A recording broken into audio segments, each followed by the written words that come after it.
Hey guys, it's Dr. John Davidson from Master Elite Performance. We're laughing because today's video is on the butt wink, and I had Eric Van Mater here, who's one of my coaches at GSO CrossFit and a MASH weightlifter, try to demonstrate without a butt wink. He couldn't hardly do it, so we're laughing about that. So let's talk about the dreaded butt wink, because rumor has it if you do it, you're going to die. So here's how not to do it and how to be the best weightlifter you can be. All right, so demonstrate a squat. Just do a normal squat. And we'll go into the not butt wink. All right, so you see that. So watch. Go back down, go slow, and then at the end there, you see his hips go under a little bit. All right, he luckily survived that one. All right, if you watch a kid or anybody in any foreign country that doesn't have chairs like everywhere in Asia, that's his resting position. That is actually the human resting position. So go all the way to the bottom, just hang out.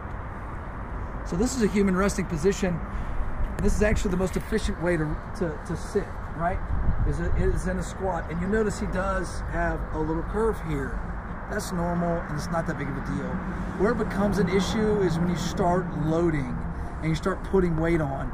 We know through research that a neutral spine can handle as much weight as you could put on it without breaking down.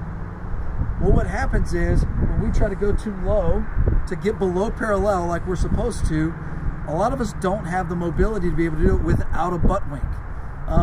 This isn't a bad thing. There's just a better way to do it, right? So what happens is, what is technically the butt wink?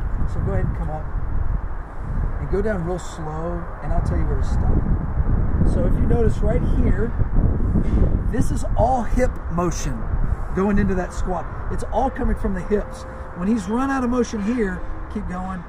Now it's coming from the back. Keep going all the way down. All the motion's coming from here. That's what a butt wink is, right? So if you have a really bad butt wink, I'm more tight than Eric is. So here, I'll demonstrate this time. I'm gonna stand up. When I go into a squat, that's all I have without a butt wink.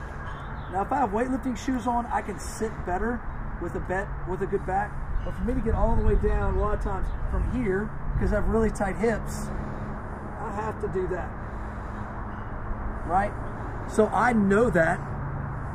The good news is 5 years ago, this is what my squat was. And through mobility, I've gotten a lot lower. So it does get better.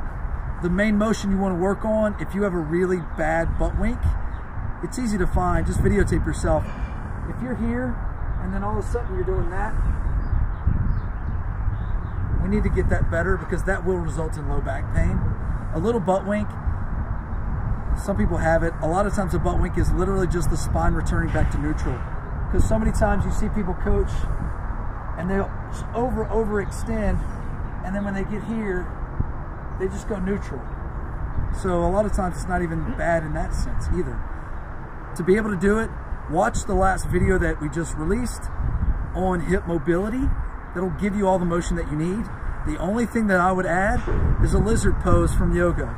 Go ahead and drop into it. So all you're doing is the knee is up, bring that elbow down, and I always tell all our members, try to make that elbow touch the ground. If you're like me, you got about that far to go. Hence the reason I have tight hips. The goal is to get pure hip flexion here, and we want that knee as tight as possible. If the knee is flaring out a whole bunch, you're compensating for something. So you want that knee as close as possible, and I'm probably killing him right now. You want that knee as close as possible, and for you to drop all the way down. I don't care if your back bend's doing this. You're not under load, and we're here to gain hip flexion, okay? If you have any other questions, let us know. Write in the comments if you think that there's something going on that I missed. I'd be more than happy to answer your questions and just turn it into a forum. The butt wink isn't going to kill you. It's not the end of the world. But if yours is bad, it could eventually cause low back pain. So do the best you can to use your hips and not your lumbar spine. All right, we'll see y'all later.